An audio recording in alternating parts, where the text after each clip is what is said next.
विद्यार्थियों, धर्मशास्त्र का इतिहास के अंतर्गत प्रमुख जो धर्मसूत्रकार हुए हैं उनके विषय में और उनके जो रचनाएं हैं या उनके जो धर्मसूत्र हैं, ग्रंथ हैं, उनके विषय में हम सामान्य जानकारी प्राप्त करेंगे कि इसमें जो प्रमुख जो धर्मसूत्रकार हुए हैं जिन्होंने धर्मसूत्रों की रचना की है उनमें गौतम धर्मसूत्र, बोधायन धर्मसूत्र, आपस्तंभ, हिरण्यकेशी, वशिष्ठ, विष्णु, हारीत, शंख लिखित धर्मसूत्र, मानव धर्मसूत्र आदि जो हैं ये प्रमुख धर्मसूत्र माने जाते हैं। तो इसमें गौतम धर्मसूत्र के विषय में हम विस्तृत से अध्ययन कर चुके हैं। आज हम बोधायन धर्मसूत्र की रचना किसने की, धर्मसूत्रकार, और इस धर्मसूत्र में किसका विवेचन किया गया है, इसकी क्या विषय वस्तु है, उसके विषय में सामान्य अध्ययन करेंगे। कि जो बोधायन धर्मसूत्र है यह बोधायन द्वारा रचित रचना मानी जाती है। बोधायन कहाँ के रहने वाले थे, इसके विषय में संशय है। इसका उत्तर देना जो है आसान नहीं है, कठिन है। वर्तमान काल में जो बोधायनीय लोग हैं वो अधिकतर दक्षिण भारत में पाए जाते हैं। वेदों के प्रसिद्ध भाष्यकार जो सायण है वो भी बोधायनीय थे, लेकिन बोधायन ने दक्षिणापथ के जो लोग हैं उन लोगों को मिश्रित जाति के अंतर्गत माना है। इसलिए उन्हें दक्षिणी नहीं कहा जा सकता, क्योंकि वो अपने आप को निम्न जाति में क्यों रखते। हमें जो बोधायन धर्मसूत्र प्राप्त होता है वह गौतम धर्मसूत्र के बाद की रचना है, क्योंकि बोधायन धर्मसूत्र में गौतम धर्मसूत्र का भी उल्लेख हमें मिलता है। और बोधायन का समय उपनिषदों के बहुत बाद का भी माना जाता है, क्योंकि उपनिषदों से इसमें उद्धरण लिए गए हैं। साथ ही अन्य जो धर्मसूत्र हैं उन धर्मसूत्रों से भी कुछ इसमें हमें उद्धरण मिलते हैं।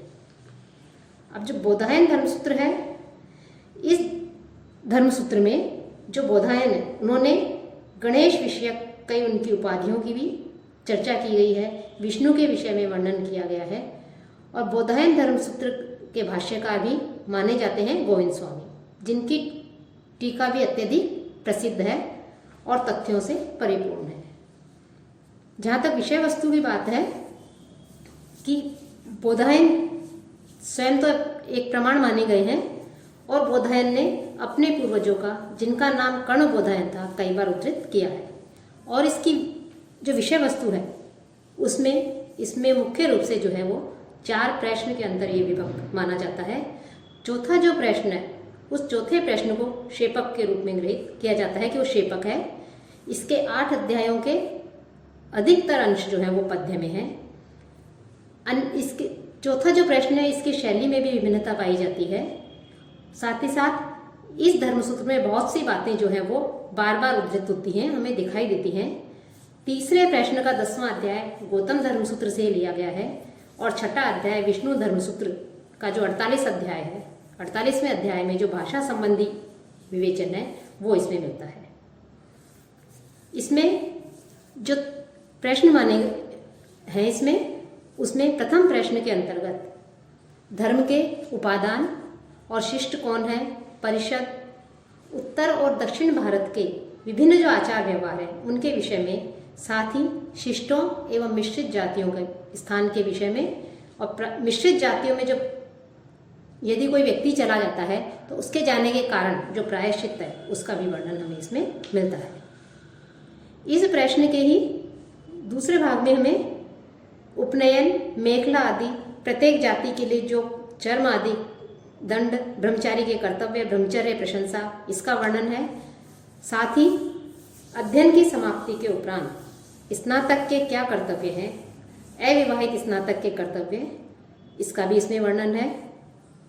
प्रथम प्रश्न के अंतर्गत ही शारीरिक और इसका जो 5वां अध्याय है उसमें शारीरिक और मानसिक आशोच, इसमें साथ ही कुछ पदार्थ जो हैं उनका पवित्रीकरण, जन्म मरण पर जो आशोच होता है उसके विषय में, वसीयत के क्या नियम हैं, किसी का स्पर्श जो है उसके पवित्रीकरण के विषय में बताया है। साथ ही मांस आदि या भोजन के कौन सा निषिद्ध है और कौन से नहीं, इसका भी वर्णन हमें मिलता है। और छठे उसमें यज्ञ के लिए पवित्रीकरण, यज्ञ की क्या परिधान है, उसकी भूमि कैसी होनी चाहिए, घास आदि, ईंधन, यज्ञ के अन्य जो उसमें सामग्री चाहिए, घी आदि, पकवान दान आदि, सोम और अग्नि आदि, उनके नियम और उनके विषय में वर्णन किया गया है। 8वें जो अध्याय में चारों वर्णों और उपजातियों का वर्णन है, मिश्रित जातियों का वर्णन है 9वें में। 10वें में राजा के क्या कर्तव्य हैं, 5 महापातक और उनके लिए क्या दंड दिया जाए राजा के द्वारा, इसका वर्णन है। साथ ही पक्षियों आदि को के वध करने पर भी, हत्या करने पर भी दंड की व्यवस्था इसमें की गई है, साक्षी का भी उल्लेख मिलता है। 11वें अध्याय में अष्ट प्रकार के विवाह आदि का वर्णन है। तो ये प्रथम प्रश्न में इन सब का विवेचन किया गया है। तो जो दूसरा प्रश्न है, उस दूसरे प्रश्न के अंतर्गत भी जो है इतने से जो 10 अध्याय बताए गए हैं, उनमें क्रम से ब्रह्म हत्या और अन्य प्रकार के जो पाप हो जाते हैं उनके प्रायश्चित का वर्णन है। विवाह आदि का, सगोत्र कन्या से विवाह करने का वर्णन है। साथ ही कृच्छ, अतिकृच्छ, पराग आदि जो व्रत आदि हैं उनका वर्णन इसमें किया गया है।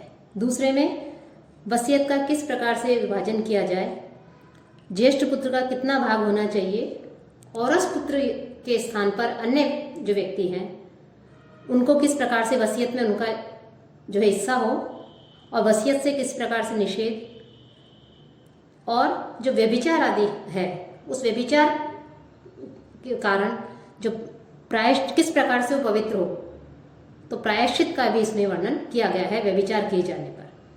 नियोग के नियम और विपत्ति में आजीविका के क्या साधन जो है अपनाए जा सकते हैं, गृहस्थ के क्या कर्तव्य है, अग्निहोत्र आदि, इनका वर्णन है। तीसरे अध्याय में स्नान, आचमन, वैश्वदेव, भोजन दान आदि गृहस्थ के क्या कर्तव्य हैं उसका भी इसमें वर्णन किया गया है। चौथे में संध्या का वर्णन है। 5वें में स्नान, आचमन, देव, ऋषि, पितृ आदि को तर्पण करने के क्या नियम हैं, इनका उल्लेख हमें मिलता है। और छठे में प्रतिदिन किए जाने वाले जो पंचमहायज्ञ हैं उनके विषय में, और जो चारों जो जातियां हैं उनके कर्तव्य आदि का उल्लेख है। 7वें में भोजन के नियम का वर्णन है। 8वें में श्राद्ध, 9वें में पुत्र और एवं पुत्रों से उत्पन्न जो हमें लाभ मिलता है, आध्यात्मिक जो लाभ है उसकी प्रशंसा की गई है, उसका इसमें वर्णन है। 10वें अध्याय में संन्यास के क्या नियम है, इसका उल्लेख हमें बोधायन धर्मसूत्र के द्वितीय प्रश्न में मिलता है। तृतीय प्रश्न के अंतर्गत शालीन और यायावर नामक जो गृहस्थ हैं उनकी जीविका के उपाय का वर्णन है। दूसरे में शरणी वर्तनी नामक वृत्ति के उपाय का वर्णन है। तीसरे में अरण्यवासी साधु के कर्तव्य और वृत्ति, इनका उल्लेख किया गया है।